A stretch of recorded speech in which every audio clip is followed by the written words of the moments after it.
Assalamualaikum warahmatullahi wabarakatuh. Selamat datang kembali di Bersinarku Channel.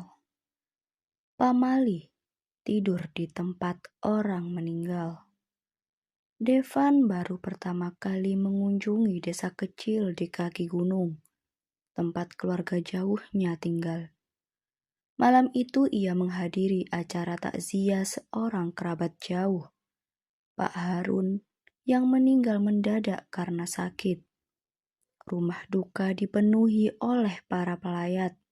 Suasananya sunyi, meski banyak orang. Hanya terdengar suara bisik-bisik kecil di sudut ruangan. Setelah acara doa selesai, banyak tamu mulai berpamitan pulang. Sebagian keluarga memilih menginap di rumah duka, termasuk Devan. Namun rumah itu kecil, dan ruangan yang ada penuh dengan tikar yang sudah ditempati oleh anggota keluarga. Melihat tak ada tempat lain, Devan bertanya kepada salah satu kerabatnya. Masih ada kamar kosong di depan, tapi itu tempat tadi almarhum disemayamkan. Kalau kamu gak takut, ya boleh tidur di sana, ujar paman Devan dengan nada setengah bercanda. Devan mengabaikan nada peringatan itu. Baginya itu hanya ruangan biasa. Lagi pula ia terlalu lelah setelah perjalanan panjang dari kota. Ia hanya ingin tidur. Tanpa pikir panjang, Devan masuk ke kamar depan. Ruangan itu terasa lebih dingin dibandingkan ruangan lain.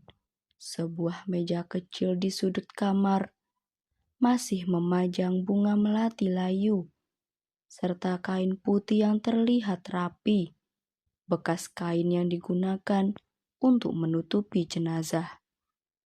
Devan tidak peduli. Ia meletakkan tasnya di lantai, mengunci pintu, dan langsung berbaring di kasur yang sudah disediakan. Bau melati menyengat di hidungnya. Ia berpikir mungkin itu berasal dari bunga-bunga yang ada di ruangan. Ia menarik selimut dan mencoba tidur. Tapi baru beberapa menit memejamkan mata, Devan merasa ada yang aneh. Suara-suara samar terdengar seperti bisikan halus yang sulit dipahami. Devan membuka matanya. Ruangan itu sangat gelap. Hanya sedikit cahaya bulan yang masuk dari celah jendela.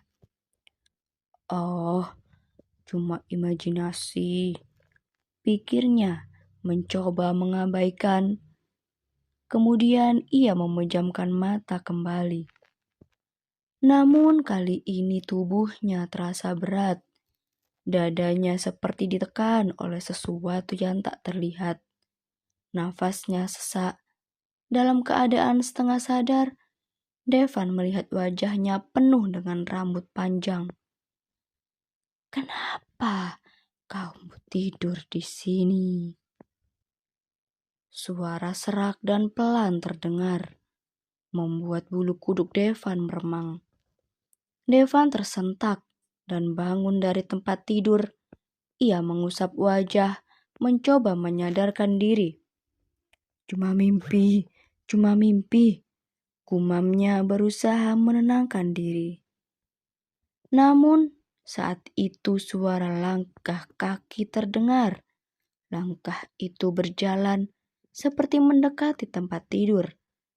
Devan terpaku. Ia memaksa untuk menoleh ke arah pintu, tapi tak ada siapapun di sana.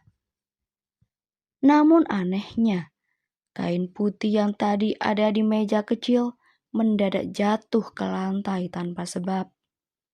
Kain itu perlahan bergerak sendiri, merayap seperti ulat menuju tempat tidur. Devan menahan napas, tubuhnya tak bisa bergerak. Kain itu berhenti di tepi kasur, lalu melayang pelan, seolah ada tangan tak terlihat yang memegangnya. Pergi, ini tempatku. Suara lirih terdengar, kali ini tepat di telinganya. Devan ingin berteriak, namun suaranya terasa tercekik. Dalam keputusasaan, ia memaksakan tubuhnya untuk bergerak. Dengan seluruh tenaga, ia melompat dari tempat tidur dan berlari keluar kamar, membuka pintu tanpa peduli suara gaduh yang ia buat. Di ruang tengah, kerabat yang lain terbangun karena keributan. Wajah Devan begitu pucat, tubuhnya gemetar. Salah satu tantenya mendekat, mencoba menenangkannya. "Apa yang terjadi?" tanya tantenya dengan cemas. Devan hanya bisa terdiam sejenak, lalu mulai menceritakan apa yang ia alami. Mendengar ceritanya, salah satu tetua keluarga, seorang pria tua berusia sekitar 70 tahun, menghela napas panjang. "Pak Mali tidur di tempat orang yang sudah meninggal. Arwahnya belum pergi. Tempat itu masih miliknya. Kau telah mengganggunya." Devan hanya bisa terdiam. Ia ingin menyangkal, tapi apa yang ia alami terasa begitu nyata. Malam itu ia tak berani tidur lagi. Ia hanya duduk di ruang tengah, ditemani kerabat lainnya sambil menunggu pagi tiba. Saat matahari mulai terbit, Devan diam-diam meninggalkan rumah duka lebih awal. Meski ia berusaha melupakan kejadian itu, bayangan sosok berambut panjang dan kain putih yang bergerak sendiri terus menghantuinya. Dari kejadian malam itu, ia tidak lagi mengabaikan pamali, karena kini ia tahu ada hal-hal yang tak bisa dijelaskan oleh logika. Sekian dan terima kasih. Jangan lupa like, komen, dan subscribe.